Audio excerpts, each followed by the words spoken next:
Good day, I'm Theodore Henry, and this is your JIS News for Thursday, January 27, 2022. Government is projecting economic growth of between 7 and 10% for the financial year ending March 2022. This steady economic growth is being attributed to the right mix of COVID-19 containment measures and growth-inducing activities. That steady recovery is precisely because the government struck this right balance between preserving lives through the measures, but also preserving livelihoods by crafting and structuring and scaling the measures such that our economy could continue.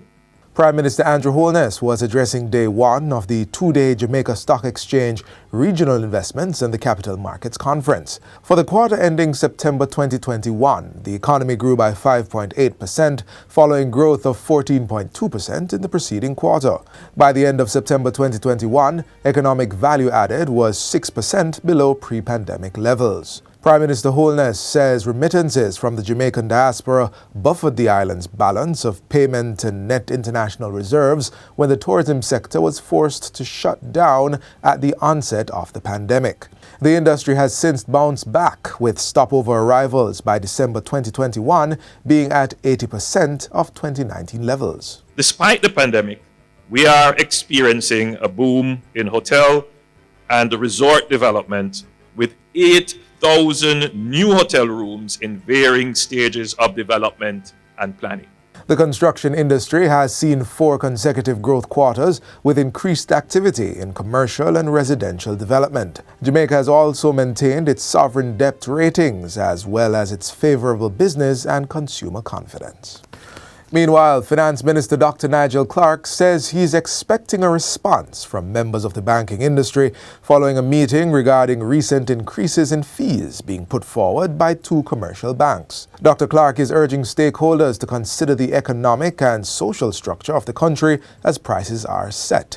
He says there seems to be a callous disregard by the sector for the economic circumstances of a majority of Jamaicans. The bank fees take effect in January and February and include printed or emailed statements and balance inquiry in person, by telephone or email.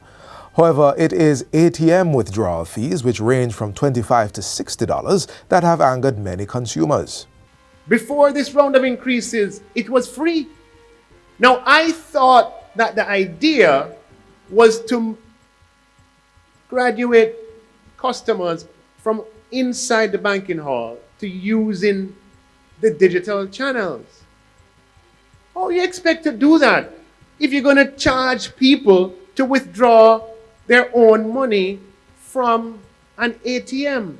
Dr. Clarke was speaking on day 2 of the 17th Jamaica Stock Exchange Regional Investments and Capital Markets Conference. He insists that for persons at the low spectrum of the income scale, the deduction of fees adds up for them, and there needs to be a breaking point for this category of persons. Jamaicans on lower incomes must be made to feel comfortable with using banking products.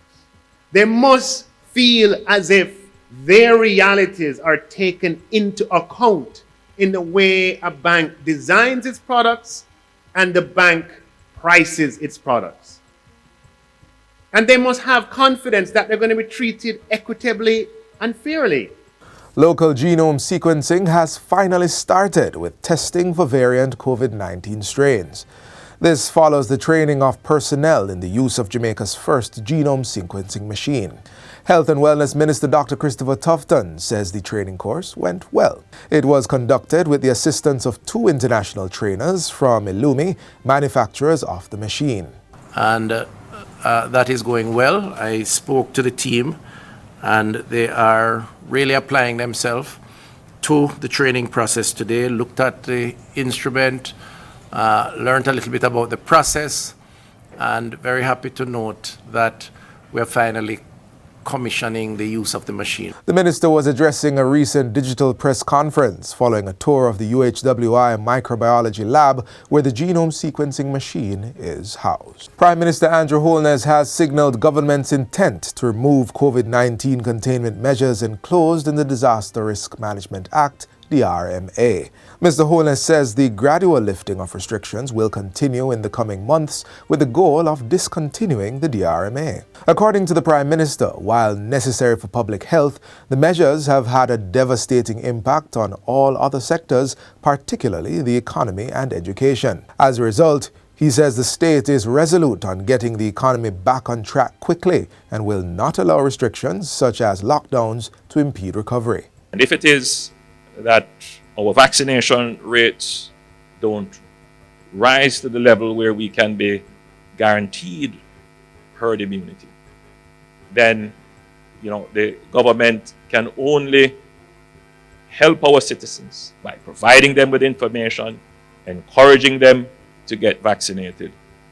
But we cannot, and I repeat this point, we cannot keep our economy under restrictions. The Prime Minister was speaking Tuesday at the opening of the 17th Jamaica Stock Exchange Regional Investments and the Capital Markets Conference. And finally, Professor Alvin Wint has been appointed the new chairman of the Heart NSTA Trust. Prime Minister Andrew Holness made the announcement on Tuesday as he added Professor Wint and 5 new members to the entity's board of directors.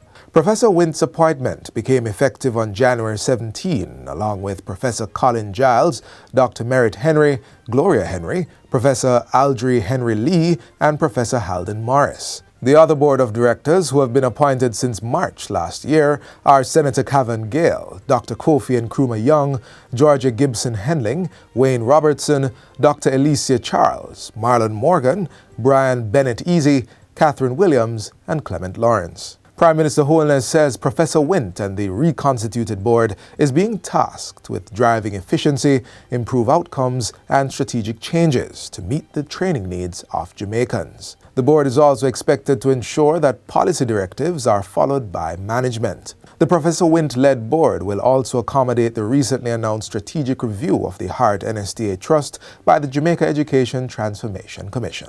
And that's it for JIS News Today. I'm Theodore Henry. Thanks for watching.